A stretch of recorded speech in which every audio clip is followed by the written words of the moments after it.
গড়ে যেসব সবজি থাকে তার সাথে কয়েকটি চিংড়ি মাছ মিশিয়ে খুব সহজেই বানিয়ে নিতে পারেন দারুণ স্বাদের মিনি ওয়ান্টন। আসসালামু আলাইকুম everyone, welcome to Mehnu's mom's kitchen. আজকে একদম সহজভাবে তৈরি করে দেখাবো বাচ্চাদের পছন্দের এবং ছোট বড় সবার পছন্দের মিনি ওয়ান্টন রেসিপিটি। তাই চুলায় একটি পাতিল বসিয়ে দিলাম, 2 টেবিল স্পুনের মতো তেল দিয়ে দিয়েছি। 2 টেবিল স্পুনের মতো আমি পেঁয়াজ কুচি দিয়ে দিলাম। পেঁয়াজ কুচিটা একটু হালকা তেলে ভেজে নিয়েছি। ভেজে নেওয়ার পর দিয়ে দিয়েছি 2টা কাঁচামরিচকে একদম কুচি করে। 1/4 কাপ দিয়ে দিলাম বরবটিকে একদম মিহি কুচি করে। 2 টেবিল স্পুনের মতো আমি ক্যাপসিকামকে একদম মিহি কুচি করে দিয়ে দিয়েছি। 2 টেবিল স্পুনের মতো আলুকে একদম মিহি কুচি করে দিয়ে দিয়েছি। 2 টেবিল স্পুনের মতো আমি গাজরকে একদম মিহি কুচি করে দিয়েছি।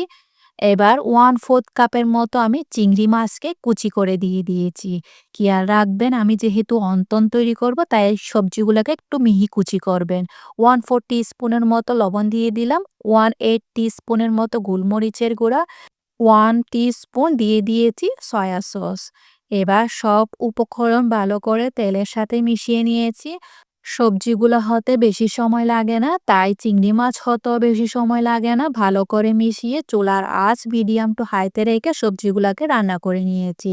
যখন সবজিগুলা পানি একদম শুকিয়ে গিয়েছে তখন 2 টেবিল স্পুনের মতো ফ্রেশ ধনেপাতা দিয়ে দিয়েছি। 1/4 টিস্পুনের মতো আমি চিনি দিয়ে দিলাম। এবার ভালো করে নেড়ে চেড়ে সবজিগুলো আমার তৈরি হয়ে গিয়েছে। আমার হাতের কাছে যা সবজি ছিল তা দিয়ে আমি এই পুরটাকে তৈরি করে নিয়েছি।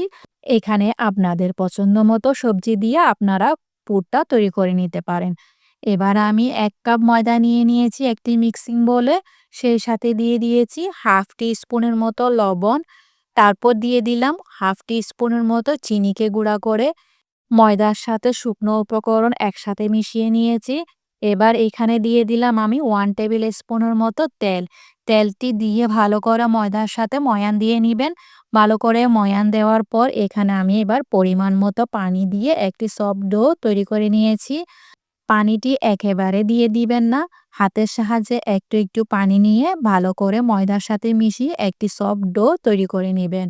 আজকে আমি 1 কাপ ময়দা দিয়ে ডো তৈরি করে সেই পরিমাণের আমি ফিলিংটা তৈরি করে দেখিয়ে দিচ্ছি।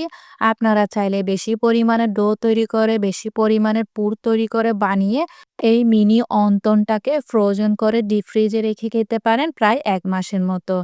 ডোটা তৈরি হয়ে গিয়েছে। ডোয়ের ওপর সামান্য পরিমাণ তেল মাখিয়ে এবার রেস্টে রাখবো 15 মিনিটের জন্য। 15 মিনিট রেস্টে রাখার কারণে এই ডোটা হয়েছে অনেক সফট। এখন এই খামিরটাকে একবার ভালো করে মথে নিয়েছি। মথে নেওয়ার পর এই খামির থেকে আমি 2টি পোর্শনে ভাগ করে নিলাম। এবার এখান থেকে একটি ডো নিয়ে ময়দার সাহায্যে ভালো করে এই রুটিটাকে বেলে নিয়েছি। রুটিটা বেশি পাতলাও করা যাবে না, আবার বেশি মোটাও করা যাবে না। আমরা সচরাচর যেভাবে রুটি বানাই ঠিক সেম ভাবে করে এই রুটিটাকে বেলে নিয়েছি। আপনারা ভিডিওতে লক্ষ্য করলেই বুঝতে পারবেন আমি কতটা পাতলা আর কতটা মোটা রেখেছি। এখন একটি কাটারের সাহায্যে বা স্টিলের বাটির সাহায্যে আমি এই রুটি থেকে সমপরিমাণ করে গোল গোল করে কেটে নিয়েছি। আমি যে সাইজের অন্তন তৈরি করব সেই সাইজ করে আমি কেটে নিয়েছি। আপনারা চাইলে আরো ছোট বা আরো বড় কাটার দিয়ে কেটে অন্তনগুলা তৈরি করে নিতে পারেন। পুরটা যেহেতু বানিয়ে রেখেছি, এখন পুরটা সম্পূর্ণ ঠান্ডা হয়ে গিয়েছে। এখানে আমি 1 টিস্পুনের মতো পুর দিয়ে দিয়েছি। পুরটিকে দেওয়ার পর রুটির চারপাশে পানি লাগিয়ে নিলাম। পানি লাগিয়ে এবার আমি অন্তনের শেপটা দিয়ে দিয়েছি। অন্তনের শেপটা আমি কিভাবে দিলাম ভিডিওতে লক্ষ্য করলে বুঝতে পারবেন। আপনাদের সুবিধার জন্য আমি আরেকটি অন্তন বটে দেখিয়ে দিচ্ছি। রুটির চারপাশে পানি লাগিয়ে আমি অন্তনের শেপটা দিয়ে দিয়েছি। দেখলেন তো কত সহজে অন্তনের শেপটা দেয়া যায়। একদম অনেক সহজভাবে অন্তনের শেপটা করে দেখিয়ে দিয়েছি। সবগুলো অন্তনগুলোকে আমি এভাবে তৈরি করে নিয়েছি। চুলায় আমি তেল বসিয়ে দিলাম। চুলার আঁচ কিন্তু একদম লোতে রাখবেন। তেল বেশি গরম হতে দেওয়া যাবে না। চুলার আঁচ একদম লোতে রেখে ধিমি আঁচে এই অন্তনগুলাকে উলট-পালট করে ভেজে নিতে হবে। আর যদি আপনারা এই অন্তনগুলাকে ফ্রোজেন করতে চান তাহলে এই পর্যায়ে হালকা একটু ভেজে নিয়ে টিস্যুর মধ্যে রেখে সম্পূর্ণ তেলটা ঝরিয়ে ফ্রোজেন করে রেখে খেতে পারেন প্রায় 1 মাসের মতো। যেহেতু আজকে আমি অন্তনগুলাকে ফ্রোজেন করব না, তাই আমি অন্তনগুলাকে গোল্ডেন কালার করে ভেজে নিয়েছি। আমার পছন্দ মতো কালার চলে আসলে তেল থেকে উঠিয়ে নিয়ে তেলটাকে আমি সম্পূর্ণভাবে ঝরিয়ে নিয়েছি। দেখলেন তো কত সহজে তৈরি করা যায় এই মিনি অন্তনগুলা, আর রেস্টুরেন্টে গিয়ে চড়া দামে কিনে খেতে হবে না।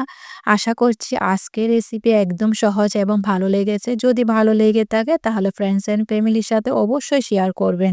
আজকে তাহলে এই পর্যন্ত। দেখা হচ্ছে নতুন আরেকটি রেসিপি নিয়ে। সে পর্যন্ত ভালো থাকবেন, সুস্থ থাকবেন, আমার জন্য দোয়া করবেন।